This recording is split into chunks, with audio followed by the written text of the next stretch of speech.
গতকাল শেরপুর উপজেলা জামাত সেক্রেটারি মোহাম্মদ রেজাউল করিমকে বিএনপি সন্ত্রাসীরা কুপিয়ে হত্যা করেছে। কদমতলীতে জামাত ইসলামের নারী কর্মী মারিয়া ইসলামের উপরও রামদা নিয়ে কোপানো হয়েছে। আমিরে জামাত আজকে এখানে উপস্থিত হবেন সেটা জানার পরেও এই কাওরান বাজারের জামাতি ইসলামের নির্বাচনী বুথ পুড়িয়ে দেওয়া হয়েছে। এই বিএনপি ফ্যাসিস্ট হাসিনা পালিয়ে যাওয়ার পর 200-র অধিক হত্যা করেছিল। এই বিএনপি ইশতেহার ঘোষণার পরের দিন যখন আমার ভাই ওসমান হাদিকে হত্যা করা হয়েছে তখন তারা প্রতিবাদ করে নাই।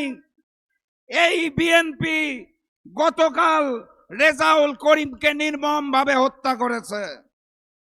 আপনারা কি বিচার চান?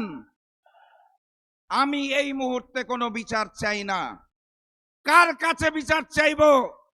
কে বিচার করবে? বিচার আমি আগামী 12 তারিখের পর চাই আগামীর প্রধানমন্ত্রী ডাক্তার শফিকুর রহমানের কাছে। এর আগে কোনো বিচার হবে না, চেয়ে লাভ নাই।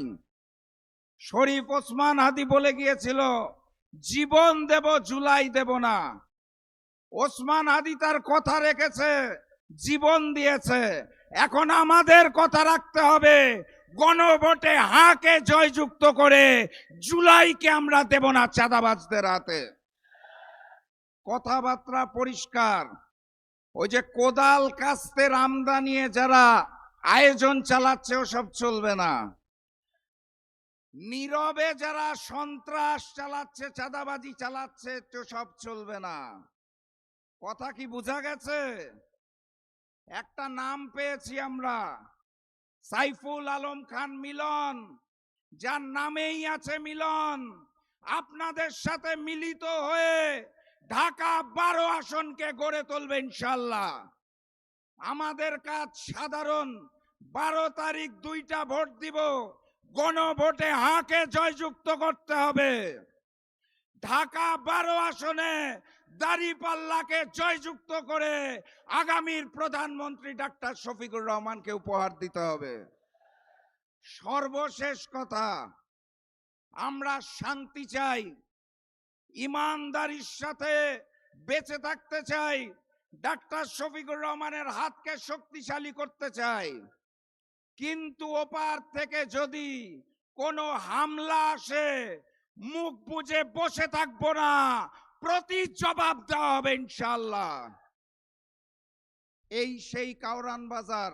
আমি ব্যবসায়ী ভাইদের ধন্যবাদ জানিয়ে যেতে চাই, যারা লন্ডন থেকে আগত নতুন মুফতি দেশে নামার 3 দিনের মাথায় এই কাওরান বাজারে চাঁদাবাজি করতে এসেছিল, যারা তাদেরকে লাল কার্ড দেখিয়ে দিয়েছে।